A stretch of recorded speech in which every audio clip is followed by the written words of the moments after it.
పరద్వేషిని తన కొడుకులతో చెప్పి వారితో దీర్ఘతముని తాళ్లతో బంధించి నదిలోకి త్రోసివేయించింది. అతడు వేదాలు వల్లివేస్తూ నదిలో కొట్టుకుపోతున్నాడు. అది చూసిన బలి అనే రాజు అతనిని విడిపించి తనతో తీసుకువెళ్ళాడు. బలి దీర్ఘతమునితో సంతానహీనుడినైన తనకు ఉత్తమ బ్రాహ్మణుడివైన నీవు సంతానం ప్రసాదించాలని వేడుకున్నాడు. దీర్ఘతముడు అందుకు అంగీకరించాడు. అతని ద్వారా సంతానము కని ఇవ్వమని భార్య అయిన సుదేష్ణను కోరాడు. సుదేష్ణ దీర్ఘతముని చూసి అసహ్యపడి అతని వద్దకు తన దాసీని పంపింది. దాసీకి అతని వలన 11 మంది కుమారులు కలిగారు. దీర్ఘతముని వలన వారు దాసీపుత్రులని తెలుసుకొని సుదేష్ణను తిరిగి అతని దగ్గరకు పంపాడు. విధి లేక సుదేష్ణ అతని వలన ఒక కుమారుని కన్నది. అతడే అంగరాజు. కనుక విధిలేని పరిస్థితిలో క్షత్రియులు ఉత్తమ బ్రాహ్మణుల వలన సంతానం పొందడం ధర్మవిరుద్ధం కాని అనాదిగా వస్తున్న ఆచారమని, కనుక ఉత్తమమైన బ్రాహ్మణుని తీసుకువచ్చి వంశోద్ధరణ మార్గం చూడమని భీష్ముడు సత్యవతితో చెప్పాడు.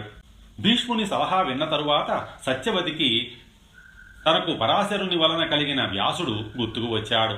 ఆ విషయం భీష్మునకు చెప్పింది. వ్యాసుడు సమస్త ధర్మాలు తెలిసినవాడు, మహాతపస్యాలి, వేదాంగ పారంగతుడు. అతడు నీ తమ్ముని భార్యలకు సంతానం ప్రసాదించగలడు అని చెప్పింది. ఆమె వెంటనే మనసారా వ్యాసుని ప్రార్థించింది. వ్యాసుడు ప్రత్యక్షమై తల్లికి నమస్కరించాడు.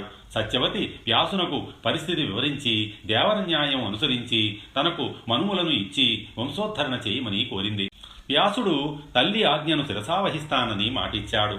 ముందుగా పెద్ద కోడలైన అంబికను వ్యాసుని వద్దకు పంపగా ఆమె సన్నని నల్లని జటలతో భయంకరంగా ఉన్న వ్యాసుని చూసి కన్నులను మూసుకున్నందువలన ఆమెకు మహాబలవంతుడైన కుమారుడు గుడ్డిగా పుట్టాడు. అతడే ధృతరాష్ట్రుడు. 2వ రోజు 2వ కోడలైన అంబాలికను పంపగా ఆమె వ్యాసుని తేజస్సుకు భయపడి పాలిపోయినందున ఆమెకు పాండువర్ణంతో కుమారుడు కలిగాడు. అంబికకు గుడ్డివాడు కలిగినందుకు దుఃఖించిన సత్యవతి తిరిగి అంబికను వ్యాసుని వద్దకు పంపింది.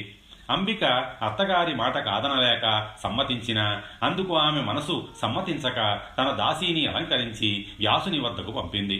ఆ దాసీకి మాండవ్య మహాముని శాపం అందుకున్న యమధర్మరాజు కుమారునిగా జన్మించాడు. అతడే విదురుడు. అది విన్న జనమేజయుడు మాండవ్యముని యమధర్మరాజుకు శాపం ఎందుకు ఇచ్చాడని వైశంపాయనుని అడిగాడు. మాండవ్యముని వృత్తాంతం. మాండవ్యముని ఊరి వెలుపల ఆశ్రమం నిర్మించుకుని ప్రశాంతంగా తపస్సు చేసుకుంటున్నాడు. ఒకరోజు కొందరు దొంగలు రాజధనాన్ని అపహరించి రాజభటులు వెంట తరుమగా మాండవ్యముని ఆశ్రమంలో దాక్కున్నారు.